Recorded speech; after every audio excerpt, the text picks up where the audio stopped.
C'est grand, hein.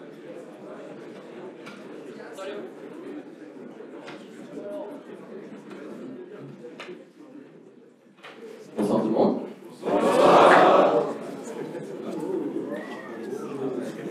Merci d'être venus si présents ce soir. Vous êtes nombreux, ça me fait vraiment plaisir. Honnêtement, ça fait vraiment chaud au cœur de voir autant de monde intéressé par le projet. Je me présente, je m'appelle Quentin Fuchs, je suis responsable de la communication et du sponsoring de la MES Racing Team. MES Racing Team Taranis cette année. Pourquoi Taranis? Parce qu'en fait, on est la première voiture électrique de la MES Racing Team. C'est la première année qu'on se lance dans ce défi un peu fou. Et en fait, Taranis, ça représente le dieu gaulois de la foudre. Donc voilà, Taranis, c'est un nom un peu simple, un peu évocateur. La foudre pour le passage à l'électrique. Et évidemment, dieu gaulois pour le savoir-faire français. Aujourd'hui, comme vous le savez, on va s'attaquer au reveal de la voiture. En tout cas, le reveal de la maquette CAO qu'on a conçu tous ensemble pendant le premier semestre. Je sais que vous l'attendez avec impatience, nous aussi, on est assez fiers. Donc ce que je vous propose, c'est de passer sans plus attendre la petite vidéo qui dure 1 minute 30. Bon visionnage, merci.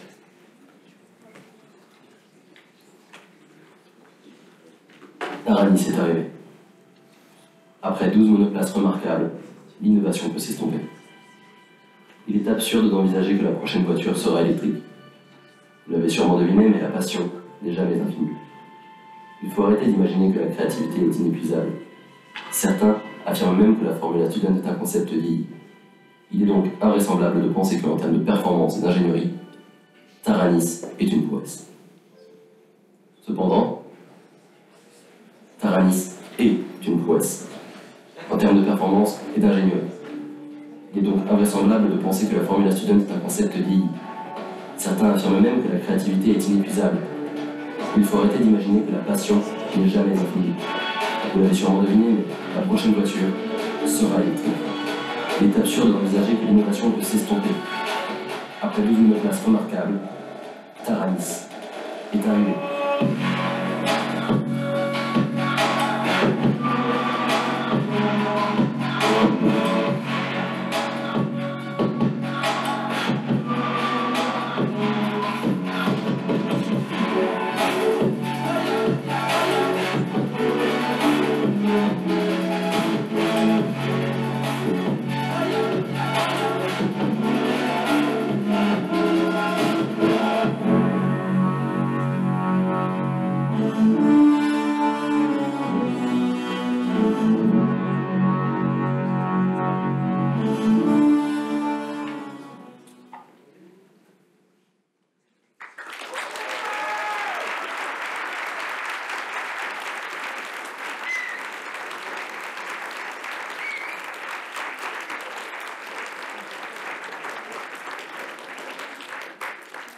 Merci beaucoup. Ça fait vraiment chaud au cœur. Merci beaucoup. Je vais maintenant passer à la présentation très rapide de l'organigramme avant de laisser la parole à mon collègue. Donc voilà, c'est les noms des 22 personnes qui ont travaillé sur ce projet un peu fou en tout cas pour ces 6 premiers mois. Reste 6 mois avant la prochaine compétition. Voilà, un team manager, Léo Guerra, sur cette estrade avec moi. Une équipe répartie en 4 pôles. Un pôle, le pôle de l'électrification du véhicule, qui est composé de 11 personnes, donc la moitié de l'équipe. On a vraiment axé cette année notre travail sur ce pôle. Donc Nicolas Rodriguez en tant que responsable, qui présentera sa partie technique juste après. On a également 3 autres pôles qui sont connus maintenant depuis quelques années de la MES Racing Team. Le pôle des trains roulants et liaisons au sol, dont Guillaume Lombard est le responsable. Également Guillaume Mornetas qui gère le pôle châssis, composé de 4 personnes. Guillaume Mornetas c'est aussi le responsable CO de notre équipe. Et enfin le pôle aéro dirigé par Madura Premaran. Donc ils sont que 2 au pôle aéro, mais c'est en partie par le fait d'avoir priorisé l'électrification du véhicule cette année. On a également un responsable de fabrication, Nicolas Barbe, un trésorier Paul Guillaume, et je crois que je n'oublie personne. Je vais laisser la parole à Léo pour la présentation de la Formula Student. Et voilà. Je vous remercie.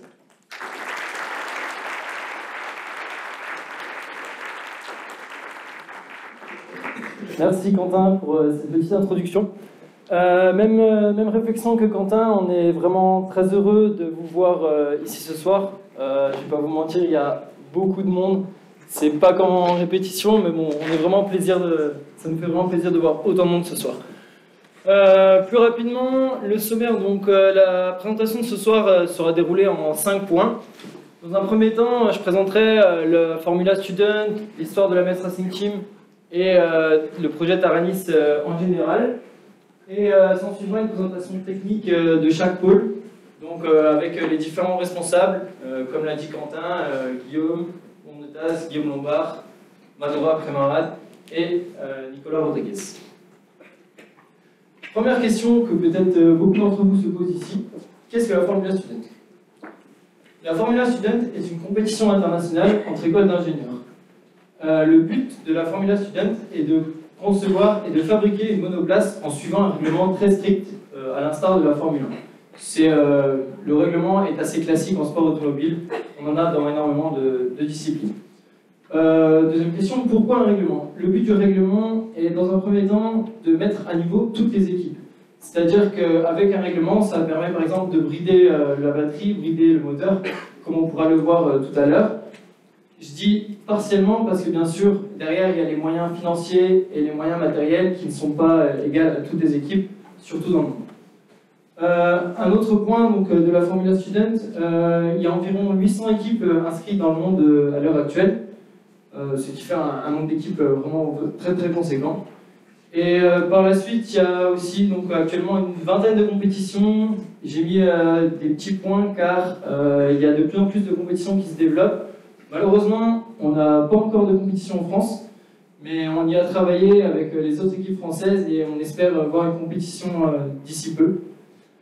On profite de ce soir, qui est pour nous un très gros événement avec tous nos partenaires, nos professeurs, nos encadrants, ainsi que toute l'équipe et les élèves de l'ENIM, pour vous annoncer la première grosse nouvelle des compétitions, qui est, on participera au Formula Student Portugal donc du 31 juillet au 6 août.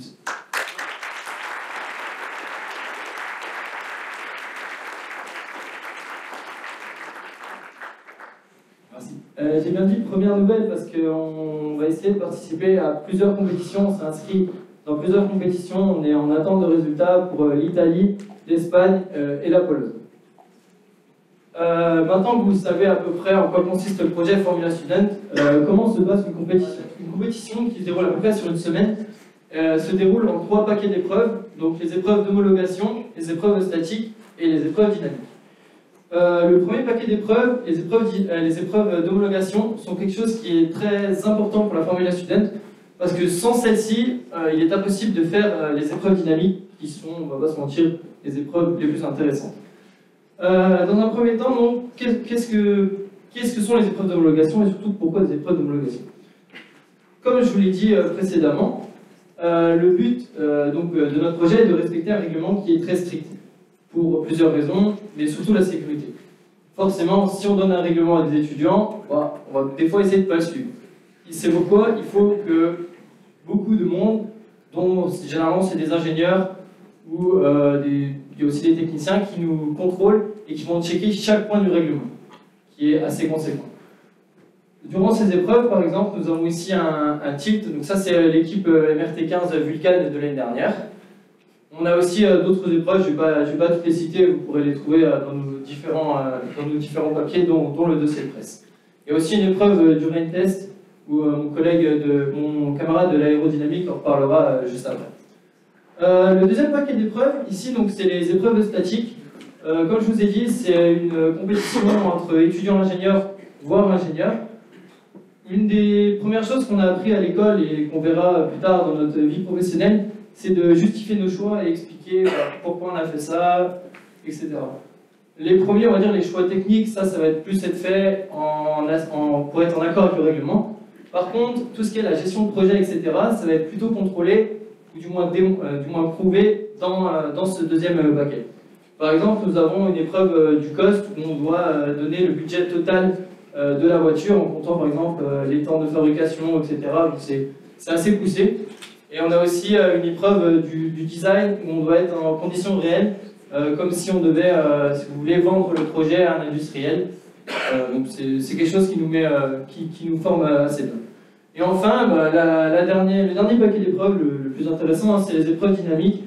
On va venir se confronter à d'autres équipes, d'autres écuries, d'autres voitures, par le biais de contre-la-montre sur différentes épreuves. On a par exemple une accélération à 0 à 75 mètres, ou alors une endurance d'environ 22 km. Je voulais aussi, je sais que vous êtes très nombreux ce soir, qu'il y a des anciens partenaires, des personnes qu'on connaît énormément, qui sont partenaires avec la MRT depuis très longtemps. On a aussi, comme va dire plus tard mon collègue, mon camarade, monsieur Rodriguez, beaucoup de nouveaux partenaires, dû beaucoup à l'électrification.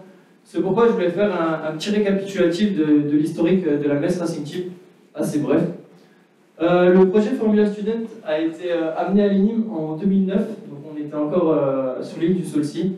Après environ une année de conception, une année de fabrication, donc vers à peu près juin 2010, la première Formula Student est sortie, donc Genesis. Une fois le projet lancé, la Metz Racing Team s'est lancé le défi de sortir une voiture par an, ce qui est assez complexe parce que, encore une fois, on va dire 4-5 mois de conception jusqu'à aujourd'hui où la conception est assez fixée, et après on passe en production. À travers toute cette histoire, on a su apprendre et collaborer avec les anciennes équipes, que ce soit l'année juste avant ou même 4-5 années avant, pour apprendre soit des erreurs ou même des améliorations disponibles qui auraient pu être faites. Je prends l'exemple le plus visuel, donc l'équipe d'Ariane qui a sorti la voiture donc, en juillet 2019, qui était la première équipe de la MRT à implémenter un kit aérodynamique. Depuis donc 2019, l'aérodynamique est présente sur toutes nos voitures. Et enfin, je voudrais souligner un dernier point, c'est la MRT 15 Vulcan, donc l'équipe de l'année dernière, l'équipe de 2022, qui, de par toute l'expérience des anciennes voitures, ils ont effectué aussi 4 compétitions. Il faut savoir que plus on fait de compétitions, plus on est apte, plus on s'améliore en fait dans ce projet. Donc à travers les 4 compétitions, ils ont pu acquérir énormément de connaissances et faire un magnifique résultat, donc 2e sur 16 en Espagne, qui est donc le premier podium français. Donc c'était vraiment quelque chose dont on était très fiers, parce qu'il y a à peu près un mois, on a appris l'annonce officielle du Formula Student, comme quoi la Metz Racing Team était la meilleure équipe française de Formula Student.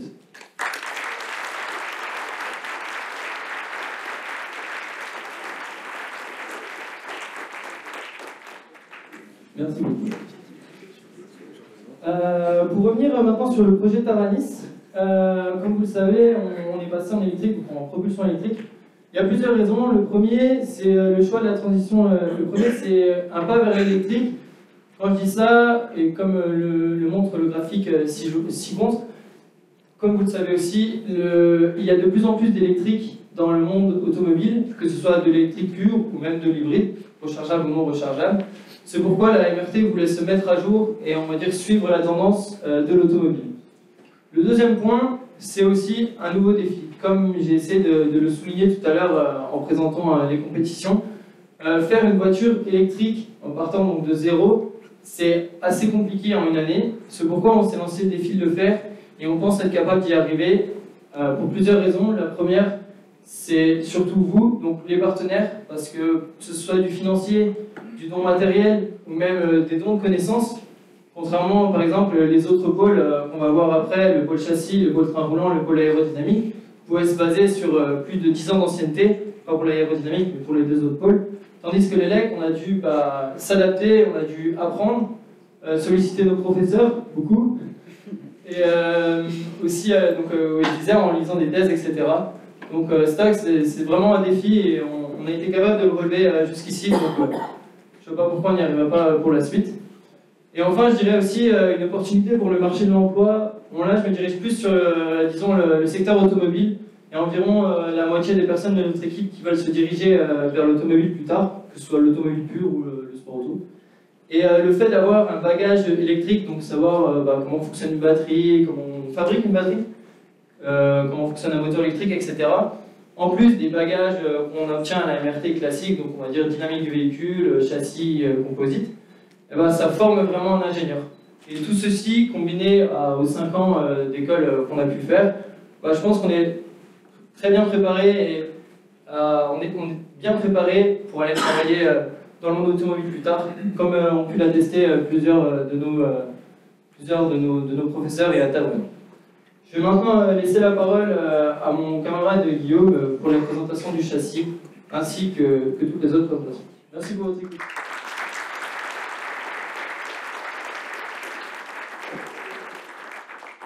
Alors bonsoir à tous, donc moi je m'appelle Guillaume Moretas et je suis le responsable du pôle châssis et également le responsable de la CAO. Donc cette année, en début d'année, nous avons dû faire le choix entre passer en châssis tubulaire. L'avantage c'est qu'on a une intégration plus simple des composants et une meilleure maintenance possible grâce à une grande ouverture dans le châssis, et que c'est relativement rapide et peu coûteux à produire. Et nous avions également le choix pour passer vers un châssis carbone comme l'année dernière, qui a l'avantage d'être beaucoup plus rigide, mais qui demande plus de temps en fabrication, et qui est également beaucoup plus léger. Il y a également une autre variante qui combine les deux, ce sont les châssis hybrides. Ils ont l'avantage d'être un peu plus rigides qu'un châssis tubulaire, et qui prévoit une meilleure intégration à l'arrière. L'inconvénient, c'est qu'on regroupe un peu les complexités des deux, et donc les temps de fabrication. Et on est toujours moins rigide qu'un châssis monocoque carbone classique. Donc cette année, on a décidé de suivre le pas de Vulcan, et de continuer vers un châssis carbone. Donc comment est constitué notre châssis carbone? Il y a un sandwich finalement, en fonction des zones, d'une peau de carbone ici, avec un nid d'abeille en aluminium, et une peau de carbone. Selon les zones du châssis, il y aura du coup une densité de nid d'abeille différente. Pour les zones les plus contraintes ici, au niveau des trains roulants principalement, on aura des nids d'abeilles plus denses, mais on aura également un lay-up, c'est-à-dire un empilement de couches différents, selon les zones du châssis, en ayant de 4 jusqu'à 14 couches de carbone. Donc ici, vous pouvez voir la CAO de notre châssis. On voit tous les perçages qui ont été réalisés pour fixer tous les éléments qui viennent se greffer sur notre châssis. Et ici, on peut voir le tubulaire principal, un arceau qui s'appelle le main boom, ainsi que ses renforts derrière, et qui viennent se greffer à l'arrière du châssis. Et également le fronton qui se cache juste devant le pilote. Ils servent, en cas de retournement, à protéger et assurer la sécurité du pilote. Donc sinon, cette année, au pôle châssis, il y a eu plusieurs buts à viser, plusieurs améliorations, qui est premièrement déjà l'amélioration du confort pilote. C'est un point qui est amélioré car l'année dernière, durant les compétitions, ils ont remarqué que le baquet arrêtait mal le fessier, ils avaient commencé à glisser. Et surtout, la position du pédalier n'était pas adaptée car elle était un peu trop éloignée par rapport au pilote. Sinon, on souhaite également améliorer la rigidité et également réduire la masse de notre monocoque. Donc concernant l'amélioration du confort pilote, on a réalisé ici, comme vous pouvez voir sur l'image à gauche, en début d'année, un gabarit pilote en construction en bois tout simplement, et qui viendra nous donner les mesures des positions du volant en hauteur et en position longitudinale, et également la position du pédalier et de la tue-tête. Donc on a pu réaliser les mesures sur 6 pilotes qui ont été présélectionnés grâce à des sessions au karting. Et donc on prévoit aussi de raméliorer le baquet, surtout au niveau de l'assise, pour mieux arrêter le fessier. Donc concernant le poids et l'amélioration en rigidité, alors un problème ou pas l'année dernière, c'était l'intégration du moteur et de tous les composants à l'arrière. Et donc l'intégration d'un grand moule tubulaire qui facilitait l'intégration du coup de notre moteur. Et donc ils ont mis beaucoup de tubulaires pour venir assurer la liaison entre le moteur notamment et le châssis. L'inconvénient, c'est que du coup ils ont dû évider en U du coup le châssis en carbone monocoque, et donc ils ont perdu en rigidité et gagné et augmenté la masse à cause de tout le tubulaire acier récupéré.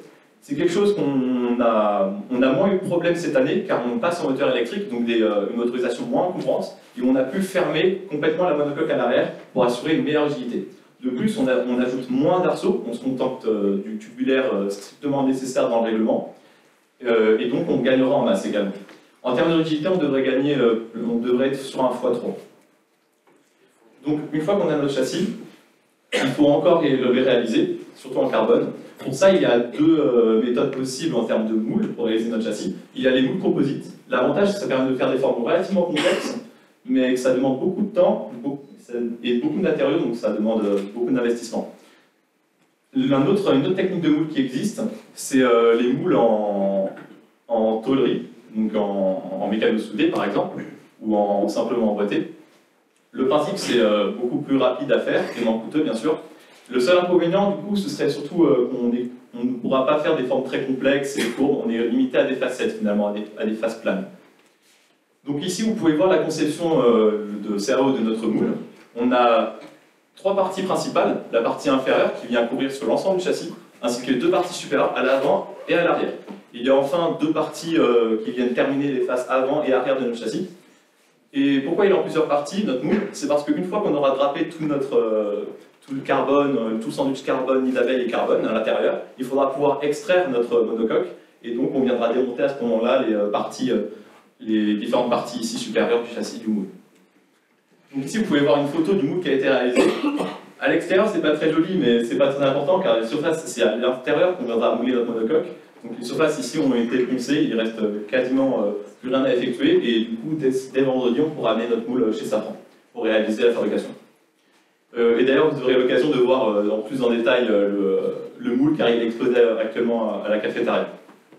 Donc j'ai passé la parole à mon collègue Nicolas Rodriguez.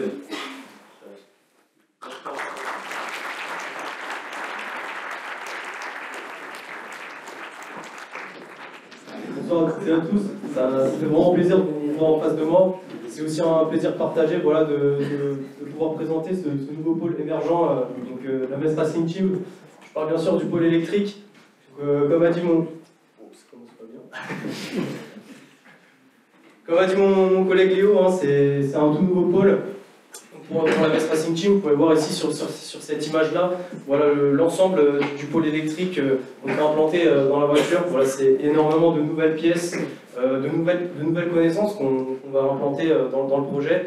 Voilà, c'est aussi un véritable challenge qui est innovant et au cœur de l'actualité, mais aussi à la pointe de la technologie. Voilà, on va se permettre d'utiliser de nouveaux matériaux qui viennent d'émerger sur le marché, comme on va voir juste après. Ici, on va faire un petit listing de tous les composants principaux du pôle électrique. Donc, on va commencer par une batterie de servitude, donc en bleu juste là.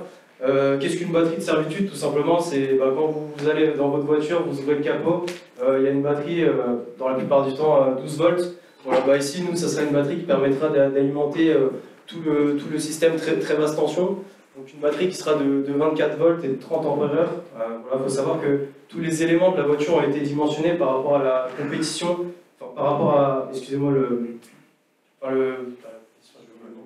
l'endurance.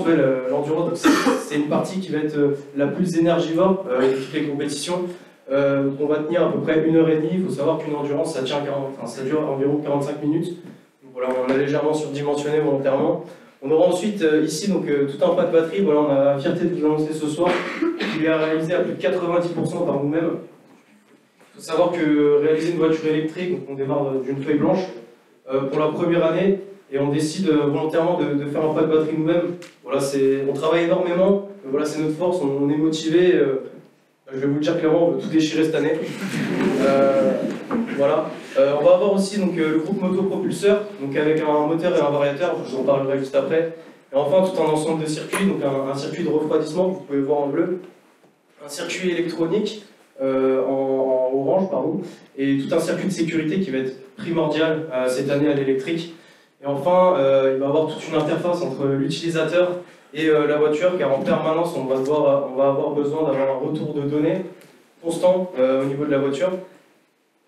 Voilà, ici, je vais vous parler plus de l'implantation du groupe motopropulseur et de la batterie dans la voiture. Ici, vous pouvez voir que la batterie, elle va être juste derrière le dos du pilote. Ça peut faire peur, dit comme ça. Voilà, effectivement, il y a des dangers. Hein. Quand je parle de danger, ça peut être un court-circuit, ça peut être une inflammation, mais ne vous inquiétez pas, on a tout prévu. Ici, on va pouvoir avoir un firewall, donc en français, un mur anti-feu. Donc voilà, ça a été, les matériaux ont été choisis judicieusement. Hein. Ça va être une plaque en aluminium de 0,5 mm, accompagnée d'une plaque en TPEX, donc en fibre de verre et en polyamide 6. Donc voilà, qui a des propriétés fire retardant, c'est-à-dire qu'elle peut résister à des températures de 1000 degrés pendant plusieurs minutes, en ayant des propriétés, elle est en fait auto-extingible, c'est-à-dire qu'elle ne va pas s'écouler à ce type de température. Voilà, vous pouvez aussi voir qu'il y a énormément de composants, de nouveaux composants qui vont être implantés dans la voiture. Ça a été un vrai challenge, ça a été compliqué, mais voilà, on a réussi avec une étroite collaboration avec le pôle du châssis à placer tous les éléments.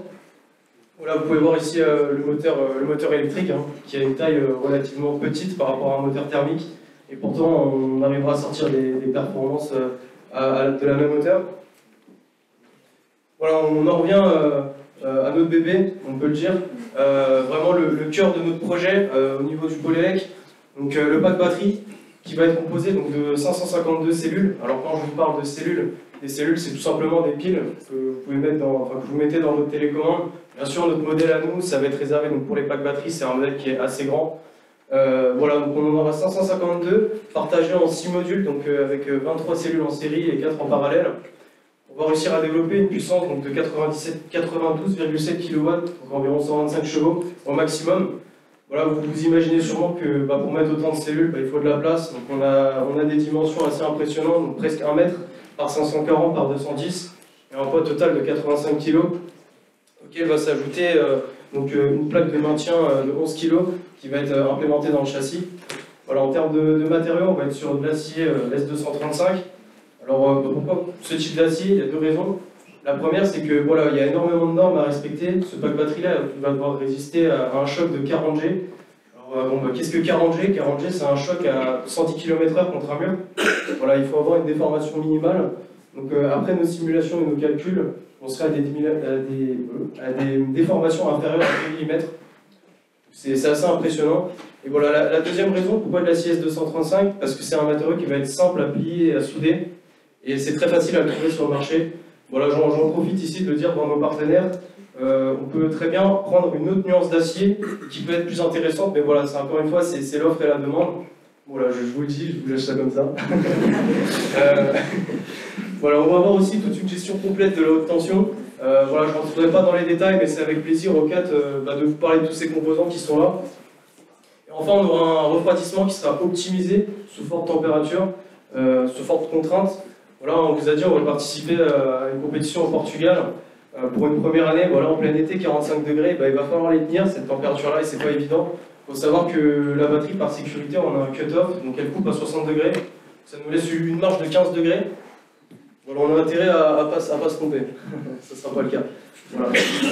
Ici, on peut voir donc, un élément, pareil, on est encore une fois fiers de vous le dire, qui va être réalisé à 95% par nous-mêmes, les modules. Ces modules-là, ils vont être implémentés dans ce pack batterie. Voilà un module qui va être composé donc, de 2 plaques en polycarbonate, 24 plaques connectrices, donc en nickel, 92 cellules. Donc, encore une fois, voilà, les cellules, c'est des Sony 21700 VT6A, VTC6A. Encore une fois, je ne vais pas rentrer dans les détails. On va avoir donc, 20 thermistors. Qu'est-ce que c'est des thermistors? C'est des capteurs température. Ils ont été positionnés dans des endroits ultra stratégiques pour avoir un retour permanent de la température donc, de la batterie. Et enfin, donc, on aura des circuits imprimés ici, donc, des BMS qui vont permettre donc, le balancing, en français, donc, tout simplement piloter la tension des cellules. Vous ne voyez pas bien ici, mais vous inquiétez pas, on le verra plus tard. Il y a un PCB qui va permettre d'avoir un meilleur management de tous les câbles. Voilà. On va enchaîner ensuite avec un autre élément qui est hyper important, donc le variateur, qui va permettre tout simplement de piloter le moteur. Alors le variateur, c'est un Bamocar D3 400-700. Alors qu'est-ce que c'est que ça? Voilà, on l'a choisi de manière ultra judicieuse. Donc, comme le dira tout à l'heure mon collègue Guillaume, notre moteur c'est un MRAX 228. On rentrera dans les détails plus tard. Et voilà, on sait très bien que le couple MRAX 228 et ce type de Bamocar, ça fonctionne très très bien. On a reçu énormément de retours de tests. Donc on sait que c'est un couple en termes de groupe motopropulseur qui fonctionne bien. Et ensuite, deuxième raison, tout aussi importante, c'est que les tests qui ont été réalisés sur ce type de variateur, ça a été couplé avec donc le moteur exact, avec la référence exacte de moteur qu'on va choisir. Donc on va pouvoir rentrer tous les paramètres d'usine qui ont déjà été testés et calculés, qui sont fiables et qui fonctionnent. Donc voilà, on n'aura pas de problème de ce côté-là. Ici, ouais. Voilà, ici, ce diapo-là, c'est vraiment pour vous montrer ce qu'on est capable de faire. La force d'un énimien, et voilà, je remercie encore une fois l'ENIM. Moi, quand je suis arrivé à l'ENIM, on me disait que l'ENIM c'était une vraie boîte à outils. Je comprenais pas, écoutez, là en 5e année, je me rends compte, on est une école en génie mécanique et on arrive à implémenter ce genre de schéma électronique. Voilà, on est ultra polyvalent. Voilà, la première étape, donc ici c'est le schéma électronique du BSPD, donc le Brake System Plausibility Device. C'est un composant de sécurité, donc juste avant un accident, généralement on a le réflexe d'appuyer sur 2 pédales en même temps. Voilà, si on fait ça, ça va ouvrir le circuit de sécurité et couper l'alimentation du véhicule. Donc vraiment c'est une pièce, il faut qu'il y ait une fiabilité à 100%. Voilà, Voilà, ici vous avez donc la deuxième étape, on va organiser donc, les différents composants selon des couches. Donc ici vous avez donc 4 couches, pour nous c'est énorme, pour certains ici dans la salle c'est ridicule. Pour vous donner une idée, voilà, ça peut monter à 48-64 couches, et déjà pour nous avec nos connaissances c'est déjà quelque chose d'assez important. Et enfin ici voilà la concrétisation du travail, le modèle 3D, donc voilà, on est assez content qu'on trouve de modèles à la fin. Voilà, bah écoutez, je vais terminer moi, ma partie avec donc l'interface, comme je vous ai dit au tout départ, hein, entre l'utilisateur et la voiture, donc, qui est primordiale. Donc ici, on va avoir l'interface pilote, et ici, donc un panneau latéral. Je vais vous expliquer juste après en quoi ça consiste. Voilà, ici, vous avez une magnifique vue pilote, donc avec plein de LED. Donc bah, tout simplement, encore une fois, je rentrerai dans les détails par la suite si vous êtes curieux. Il n'y a pas de souci, mais voilà, plusieurs LED, donc s'il y a une LED qui s'allume, bah, c'est pas bon signe. Voilà, c'est des LED qui représentent les parties ultra importantes de la voiture. C'est-à-dire que le pilote, quand il y a une LED qui s'allume, il doit savoir exactement d'où vient le problème. Et enfin, juste à côté, ici, on va avoir un indicateur de tension. Donc, comme je vous ai dit, c'est primordial de connaître l'état de la batterie pendant la course. Ici, on ne le voit pas très bien, mais il y a un sélecteur. Voilà, si on se rend compte en fin d'endurance, c'est pas prévu, hein, on a tout fait pour, mais que bah, on n'a pas assez de capacité, le pilote sera en capacité de bouger le sélecteur, on se met en mode économie d'énergie, et puis on arrivera à terminer l'endurance. Et voilà, encore une fois, c'est pas le but, mais voilà, on prévoit toujours une petite marge d'erreur. Et enfin ici, un panneau latéral, donc ça va être surtout pour la gestion donc, électrique et électronique de la voiture. On peut voir ici donc, le LVMS et le TSMS, donc le Low Voltage Master Switch, tout simplement pour allumer le circuit avec la batterie low voltage et tous les composants électroniques, et enfin ici donc le TSMS pour allumer tout le groupe motopropulseur de la voiture. Voilà, bah écoutez, je compte encore vous remercier d'être là, c'est vraiment un grand plaisir, ça fait chaud au cœur. Et puis voilà, on commence à voir que notre projet se concrétise, et vraiment c'est incroyable, c'est vraiment une expérience de fou. Et je remercie encore une fois personnellement et au nom de l'équipe Linim et tous nos partenariats en face de nous, c'est aussi grâce à vous qu'on est là. Voilà. Et j'ai le plaisir de passer la parole. Allez-y, applaudissez.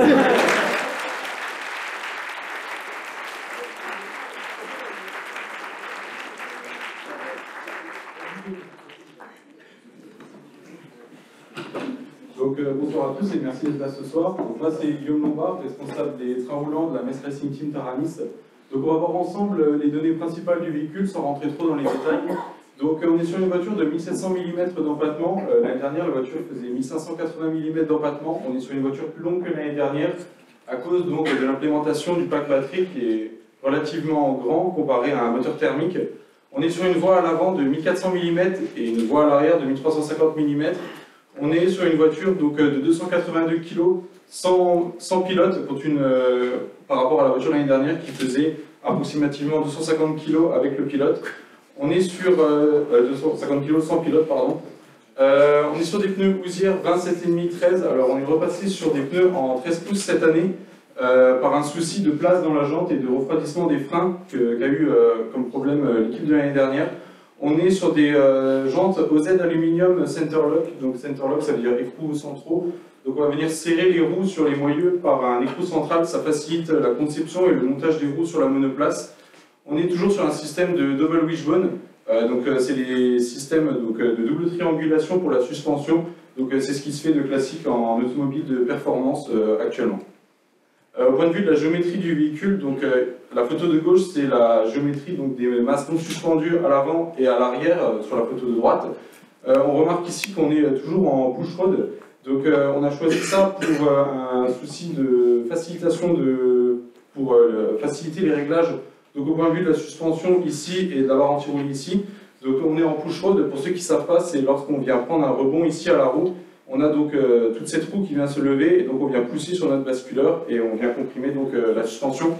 On est sur le même système à l'arrière et donc on remarque ici que la suspension vient se fixer sur les attaches du bracing comme on a parlé Guillaume tout à l'heure, responsable du pôle châssis. Donc ça évite de rajouter des pièces supplémentaires sur notre monoplace. Au point de vue de la direction, donc on est toujours sur un système de double cardan. On a essayé de réduire au maximum l'inclinaison du volant pour faciliter le confort du pilote. On a simplifié le volant en enlevant l'électronique présent dessus et on l'a ajouté donc au dashboard comme en a parlé donc, Nicolas Rodriguez précédemment. Et on est sur un angle maximal de 167 degrés au volant lorsqu'on vient tourner dans l'épingle, donc dans la plus petite épingle d'un circuit de Formula Student. Et ça nous permet de garder les deux mains sur le volant et de jamais lâcher le volant. Point de vue de la transmission de puissance, donc on est sur un MRAX 228 109 kW comme en a parlé Nicolas juste avant. Donc on préfère brider le moteur plutôt que par la batterie parce que le règlement nous impose 80 kW maximum en pic, donc ce qui correspond à peu près 110 chevaux aux roues. On est sur une vitesse maximum de 5500 tours par minute, ce qui correspond à une vitesse maximale d'environ 130 km/h. On a un couple de 230 Nm en pic au moteur avec un rapport de réduction de 4. On est approximativement à 920 Nm, donc au niveau du différentiel qui est un différentiel à glissement limité. Donc pour ceux qui ne savent pas, un différentiel qui est juste ici, là, c'est un différentiel à glissement limité, c'est lorsqu'on va venir tourner dans une épingle très fine, toute la puissance va être amenée que sur une seule roue pour faire tourner la voiture. Et un différentiel à glissement limité, ça permet de répartir la puissance sur les deux roues. Donc si jamais une roue dérape, ça permet de rattraper la voiture et éviter de venir sortir de la piste, ce qui n'est pas du tout l'objectif ici. On est toujours sur un système de transmission de puissance par tripode. Donc la grosse nouveauté de cette année, ça a été au niveau de la transmission de puissance sur les moyeux arrière. Donc ici, on vient rajouter une pièce bleue qui est donc un insert tulipé qui vient accueillir dedans les tripodes. Cette pièce est en acier et elle s'insère dans le moyeu ici, qui est lui en aluminium. Ça permet d'éviter le matage de celui-ci lorsqu'on vient transmettre donc, le couple maximum. On a un couple par roue d'environ 460 Nm et on est toujours sur des disques flottants percés pour optimiser le refroidissement du système de freinage. Au point de vue donc, du système de freinage, on a décidé cette année de passer sur des mètres-cylindres verticaux. Ça permet de réduire l'encombrement dans la monoplace et donc de pouvoir faire un pédalier réglable en fonction donc, du pilote présent dans la voiture. On a une balance bar au volant, donc la balance bar c'est ce petit élément ici là qu'on voit juste en haut des mètres-cylindres. Donc ce système il permet donc de régler la balance des freins, donc de mettre plus de freins soit à l'avant ou soit à l'arrière en fonction des besoins. Et donc on est sur un système, pour finir, on est sur un système de 4 pistons à l'avant et de 2 pistons à l'arrière. Et donc je vais passer la parole maintenant à Monsieur Prémarat pour le pôle aéro.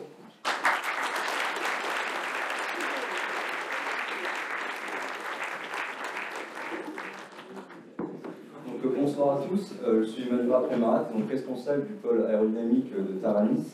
Et vous présenter le travail donc, réalisé cette année en aéro donc, avec Jérémy Schaeffer, puisque nous ne sommes que deux à l'aéro pour pouvoir privilégier les besoins en électrique. Et donc nous, on a cette année développé un kit aérodynamique donc, qui a pour but d'utiliser le flux d'air qui sera tout autour de la voiture quand elle sera en mouvement pour pouvoir générer de l'appui et donc gagner en adhérence. Et également produire des pièces donc, pour le refroidissement pour pouvoir amener de l'air dans les pièces qui nécessitent du refroidissement. Nous, cette année, notre philosophie, ça a été de beaucoup se baser sur le travail qui a été réalisé l'année dernière, car on a la chance d'avoir un kit aérodynamique qui est fiable et performant. Donc le but de cette année est vraiment d'optimiser sur le travail qu'ils ont fait. Et donc notamment cette année, on a un kit aérodynamique complet, donc avec un aileron à l'avant, ici en jaune, un aileron à l'arrière en rouge. La nouveauté de cette année, ça va être un diffuseur ici en vert.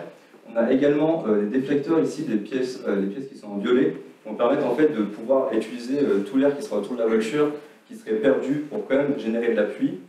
Ensuite, pour le refroidissement en air, on va avoir ici les écopes en bleu qui vont amener l'air vers le pack batterie, avec également des déflecteurs qui, eux, ont pour rôle d'amener encore plus d'air vers ces écopes. Et ensuite, on a les cantons ici en bleu clair qui vont permettre d'amener de l'air dans les radiateurs. Donc pour la nouveauté principale, le diffuseur, on va chercher à exploiter l'effet de sol, qui est un phénomène physique qui fait que lorsqu'un fluide est proche de deux surfaces, il aura tendance à s'accélérer, ce qui va créer une dépression. Et nous, notre travail, c'est de créer cette dépression au plus près du sol, donc pour ça qu'on parle d'effet de sol. Nous aussi, c'est avec la route. Ça nous permet ici, par exemple, d'avoir une forte dépression, ce qui va générer de l'appui et du coup un gain en adhérence.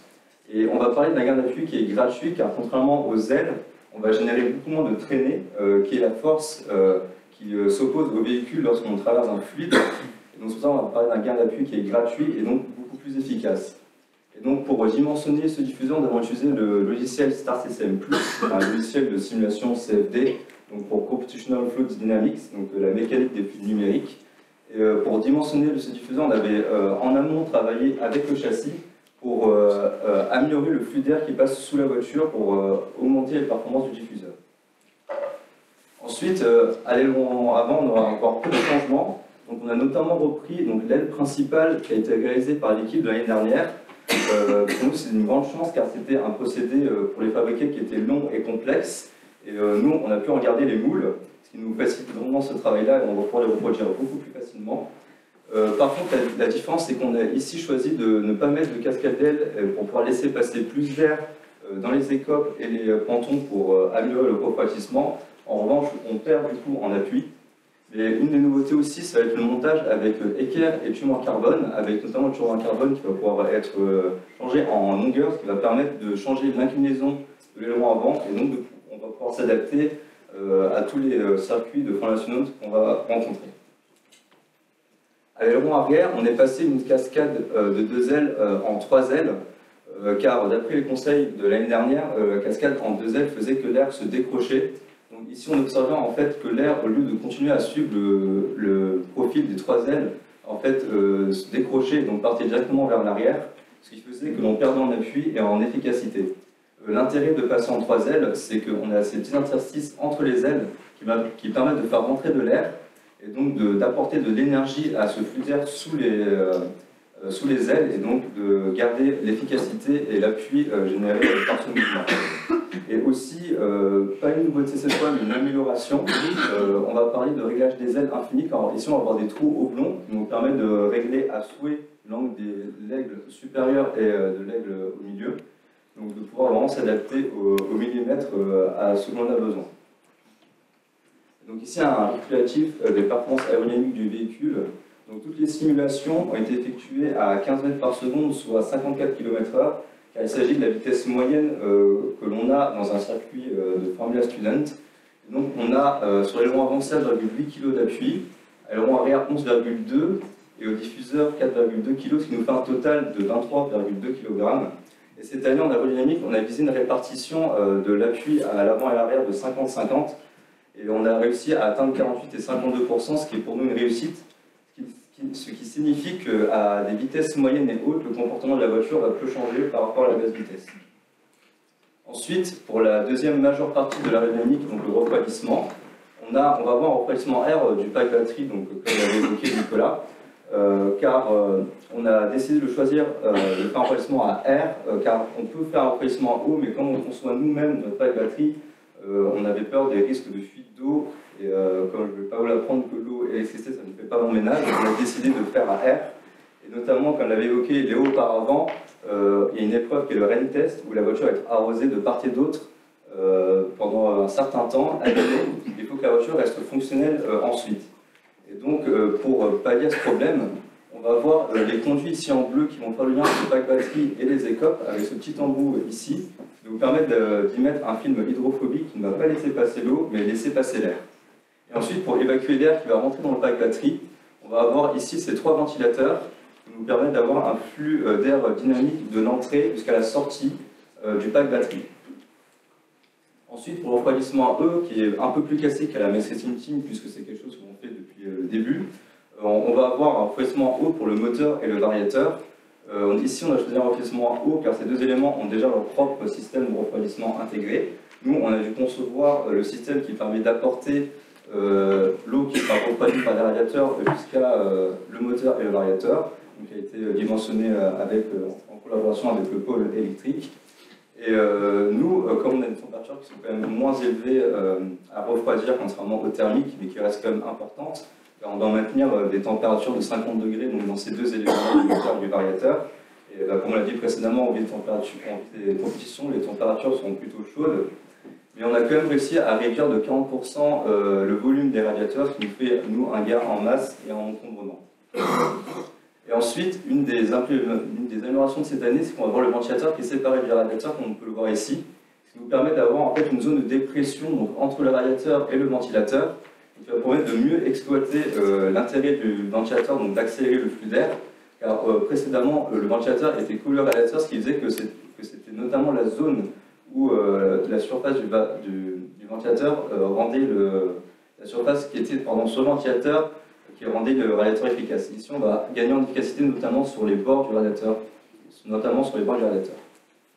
ça, c'était tout pour la partie aérodynamique et je vais laisser la place à Quentin.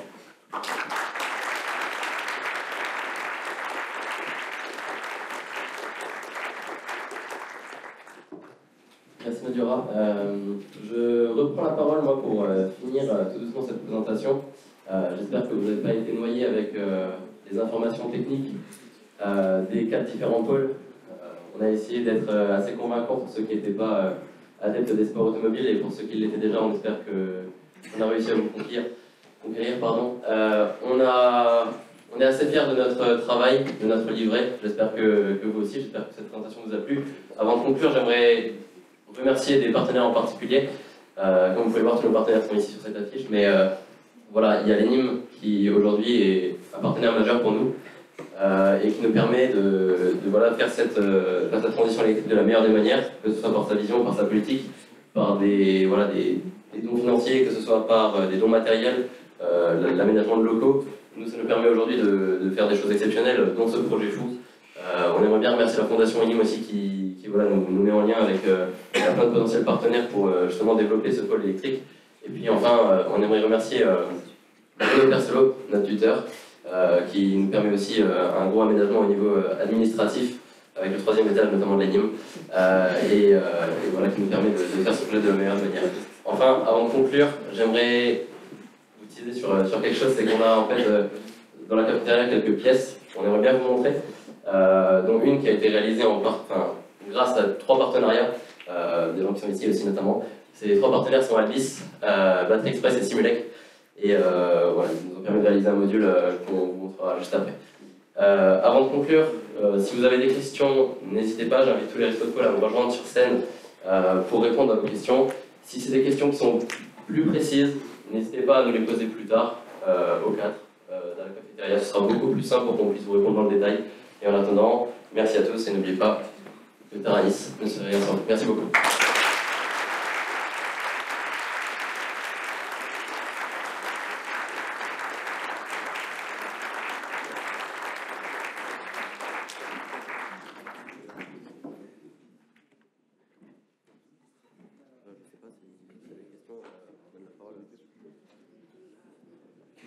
Je ne sais pas si vous avez des questions, enfin, si vous avez envie de les poser surtout. Mais... Oui. J'ai une question du coup, mais est-ce que le formulaire student, du coup, il y a un cahier de charge avec des trucs à régler. Du coup, est-ce qu'il y a une mention pour le moteur électrique? Est-ce que ça vous s'est imposé pour toutes les équipes ou c'est seulement vous qui avez décidé de soit électrifié? J'ai compris ta question. La Formula Student, en fait, il y a 3 catégories. Il y a thermique, comme on faisait les années d'avant, électrique, comme on va faire cette année, et il y a aussi hybride qui commence à se développer. Faut savoir que la Formula Student a commencé environ en 2010 en électrique, quand nous on commençait en thermique. Malheureusement, il n'y a pas de subvention donnée par les organisateurs de l'AFS pour la transition énergétique. Enfin, du moins, pour l'instant, pas pour l'élec. Donc c'est pour ça qu'on devait rechercher énormément de nouveaux partenaires, de nouveaux sponsors, faire des gros événements comme le Show Industrie par exemple, pour avoir donc de l'argent et pouvoir s'acheter ces composants élec qui sont qui prennent une place assez importante dans notre budget. Vous êtes dans une autre catégorie alors? Ouais, c'est ça. En fait, il y a catégorie thermique, électrique et hybride. Du coup, nous, on est en catégorie élec cette année. Des petits sourires là, mais des gens timides. Oui. Pour l'endurance, là, vous partez avec une batterie pleine et vous faites toute l'endurance avec la batterie pleine ou il y a un changement de batterie au bout d'un moment comme ça? C'est ça, on fait toute l'endurance avec la batterie pleine. Enfin, on charge la batterie si tu veux au début. Et après, on fait toute l'endurance, donc les 22 km, c'est entre 30 et 40 minutes. En fait, il y a un relais, donc on fait 11 km. On a une pause de 5 minutes où on doit changer le pilote. Et après, on refait 11 km, mais on n'a pas le droit de changer la batterie. Donc la batterie est dimensionnée pour toute l'endurance. Que ce soit la batterie à 600 volts ou la batterie à 24 volts.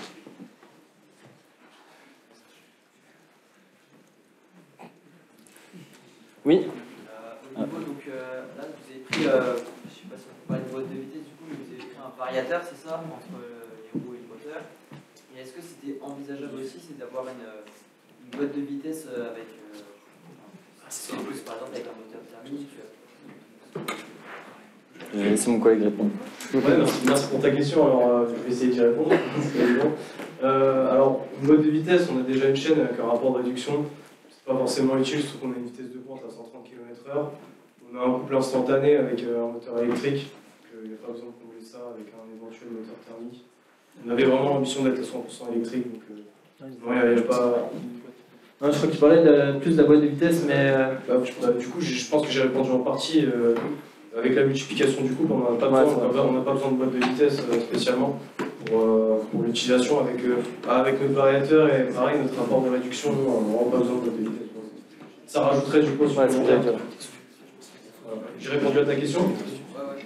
Ok. Je sais que ça commence à se développer des moteurs électriques qu'on accouple avec des boîtes de vitesse parce qu'on diminue les régimes du moteur électrique, on diminue la consommation et donc ils permettent de diminuer la taille de la batterie et donc gagner du poids. Ah ouais, c'est vrai. Après, je sais pas si tu l'as vu, mais nous on a un moteur qui tourne à 5500 tours minute.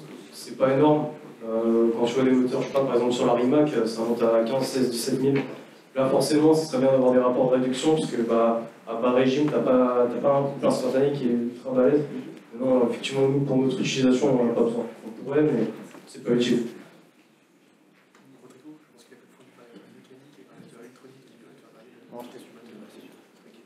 Oui. Est-ce que vous avez une idée du budget de ce que doit coûter la voiture? Je pense que la meilleure personne ici pour en parler, c'est peut-être notre trésorier Paul Villeux. Je veux dire d'ailleurs.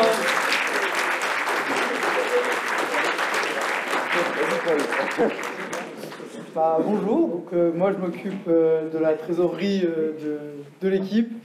Donc, pour répondre à la question, la voiture de l'année dernière a été estimée à peu près 150 000 euros. Donc dans cette estimation, on prend l'argent qui a été investi dans la voiture, mais aussi les dons de matière, parce qu'il y a pas mal de dons de matière. Nous, on est parti sur un budget de 200 000 euros parce qu'il faut racheter toute la motorisation, tous les composants électriques. Il y en a beaucoup qui coûtent très cher. Tout à l'heure, par exemple, on a parlé, Nicolas a dit qu'on prenait le bas-mocard, enfin l'inverteur, qui correspondait bien au moteur, parce que si on vient faire une fausse manipulation et qu'on crame l'inverteur, c'est le mot pour une carte imprimée, c'est 3 300 euros. On ne peut pas en acheter plusieurs, ça met longtemps à arriver. Donc voilà, le budget a été établi en début d'année, on a essayé de répartir le budget dans différents pôles. Je ne vais pas rentrer dans les détails sur quel pôle a le plus. Bon, le pôle qui a le plus, c'est forcément le pôle élect. Parce que le trésorier est dedans. Et voilà, donc on serait aux alentours de 200 000 euros. À l'heure actuelle, on a estimé que nous, en dépenses, on serait dans les 80 000 euros.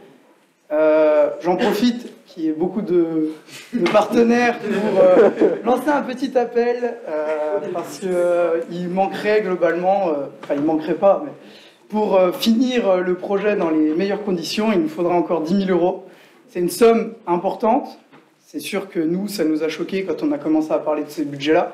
Finalement, dans le domaine de l'automobile, du sport automobile et même de la Formula Student, c'est ridicule. Donc, voilà. J'espère que j'ai répondu à toutes les questions.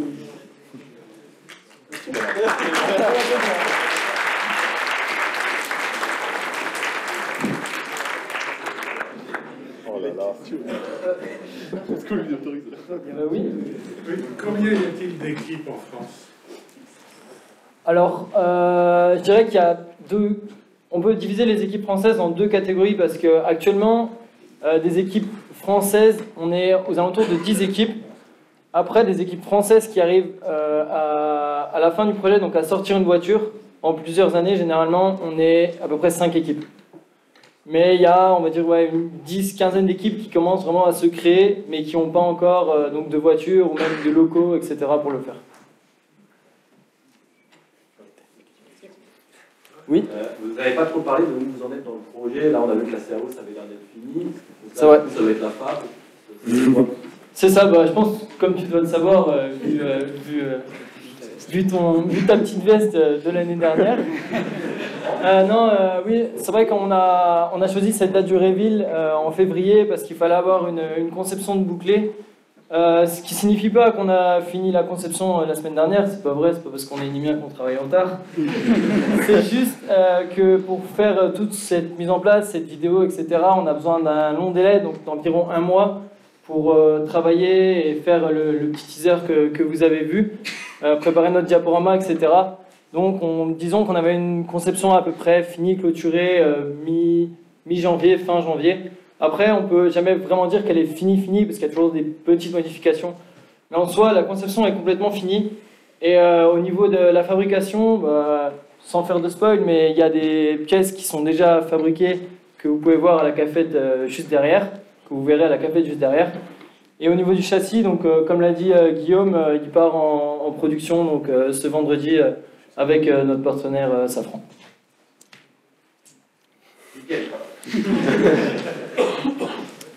Oui. Oui. Vous avez évoqué des chiffres de couple assez impressionnants. Au niveau du pilotage, est-ce qu'il y a un système qui est prévu pour faciliter la transmission de la puissance au sol, pour faciliter le pilotage? Alors, pas du tout. Donc, on va justement venir régler en fait avec le BAMOCAR. On pilote la vitesse de rotation et donc le couple de notre moteur et on va arriver on va tâtonner jusqu'à arriver au glissement de la monoplace en accélération et on va donc régler en fonction des data pneus qu'on a et donc de cette courbe, on va réussir donc à régler la monoplace pour éviter donc ce glissement. Voilà. Je me permets de rajouter aussi quelque chose. Merci Guillaume. On va avoir différentes maps, différentes cartographies selon le type d'épreuve. Voilà, au niveau de l'accélération, effectivement, on va maximiser le couple tout en étant à la limite du grid. En endurance, on va plutôt avoir une map qui va favoriser les économies d'énergie. Voilà, on va pouvoir, après avoir fait plusieurs tests, donc la phase de test qui est primordiale sur la voiture, on va déterminer toutes les cartographies et toutes les limites de couple à mettre sur le véhicule. Mais voilà, il faut effectivement un pilote talentueux aussi qui maîtrise le véhicule, bien sûr. Bien sûr.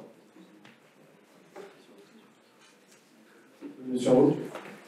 Est-ce que la fabrication de la batterie était une imposition? J'aurais pu acheter exactement comme ça. Oui. Alors non, pas du tout, c'était pas une imposition. Écoutez, je vais vous le dire tout de suite. Par curiosité, on a demandé à des entreprises, un pack batterie comme ça, c'est estimé à plus de 100 000 €. Donc la moitié de notre projet. Il faut savoir que là, en termes de chiffres, on est autour de 20 000 € tout qu'on fait. Voilà, c'est pas négligeable, on divise par 5 le prix. Et puis en créant un pack batterie, on en apprend énormément. Et puis on développe un savoir impressionnant. Et puis on sait de quoi on parle quand on va arriver aux inspections techniques. On va montrer un produit qu'on a conçu, qu'on connaît sur le bout des doigts. Et ça, il va le voir tout de suite, l'inspecteur, donc il n'y aura aucun problème. Oui. Vous prévoyez d'avoir la voiture roulante pour quand? D'avoir combien de d'essais?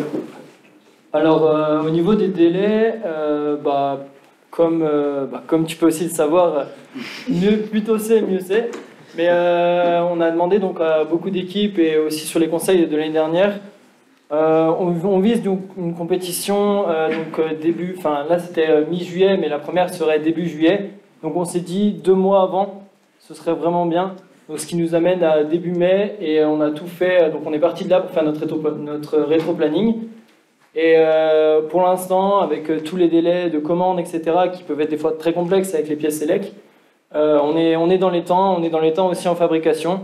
Après, on n'est pas à l'abri d'une imprévue.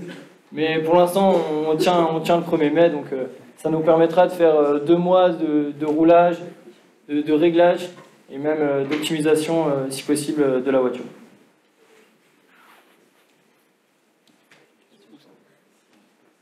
Oui. Oula, c'est pas si simple que ça. Non, les pilotes, faut savoir que dans toutes les compétitions de Formula Student, comme je l'ai dit, il n'y a que des étudiants, donc les pilotes doivent faire partie de l'équipe. C'est une des premières lignes du règlement.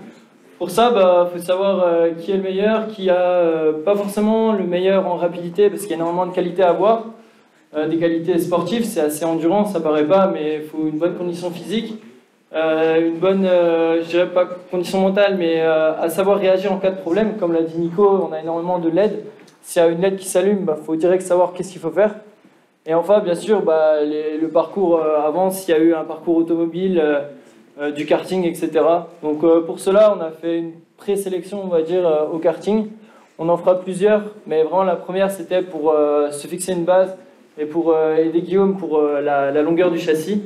Et après, on fera ça sur plusieurs voitures, mais je pense sur notre voiture, donc à partir de mai, c'est aussi pour ça qu'on veut sortir la voiture assez tôt pour entraîner les pilotes et, le plus tôt possible et qu'ils soient les plus performants. Du coup, s'il y a... Oui ? Moteur et batterie peuvent resservir l'année prochaine? Oui, tout à fait. Le moteur, il faut savoir qu'un moteur élec de ce type-là, donc le MRAC, c'est un moteur qui est très résistant. En plus, le fait qu'on ait pris le moteur, qu'on ait surdimensionné le moteur, enfin plutôt sous-dimensionné la batterie par rapport au moteur, vu que la batterie fera 80 kW, enfin bridée à 80, et le moteur à 110 kW, le moteur a une durée de vie assez grande, donc il sera largement réutilisable l'année prochaine et même pour les années futures. En revanche, pour la batterie, on verra, ça dépendra à l'équipe de l'année prochaine. Je sais qu'il y en a ici qui sont présents, mais ce sera à eux de voir si est-ce qu'ils refont un pack ou est-ce qu'ils pourront réutiliser notre pack.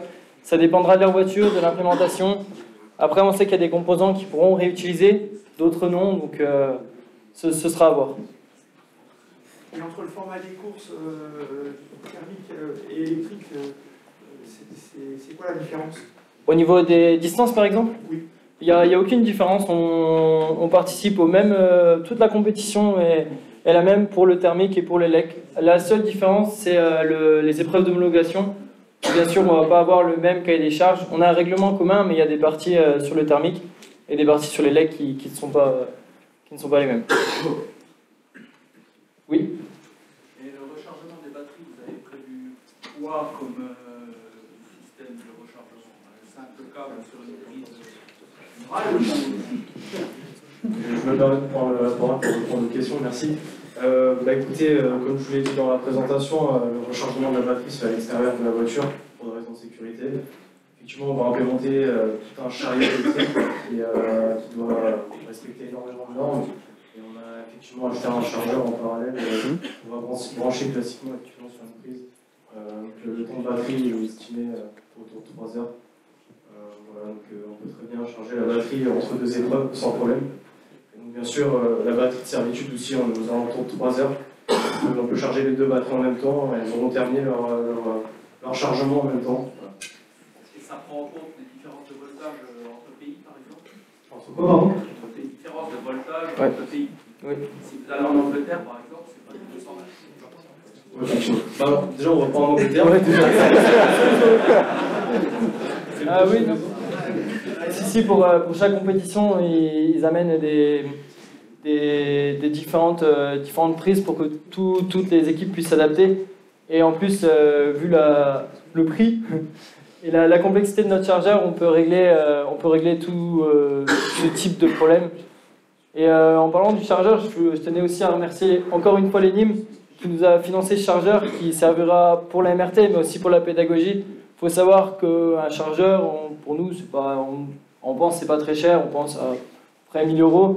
On n'est pas du tout dans cette optique-là, là on est aux alentours de 10 000 € pour ce chargeur. Donc encore une fois, si l'ENIM n'était pas là, si on n'avait pas pu avoir ce financement, je pense qu'on aurait eu des sérieux problèmes de trésorerie, ce qui n'aurait pas pu être notre trésorier ici présent. Donc voilà. J'en profite aussi pour vous inviter, déjà pour vous remercier encore pour votre écoute.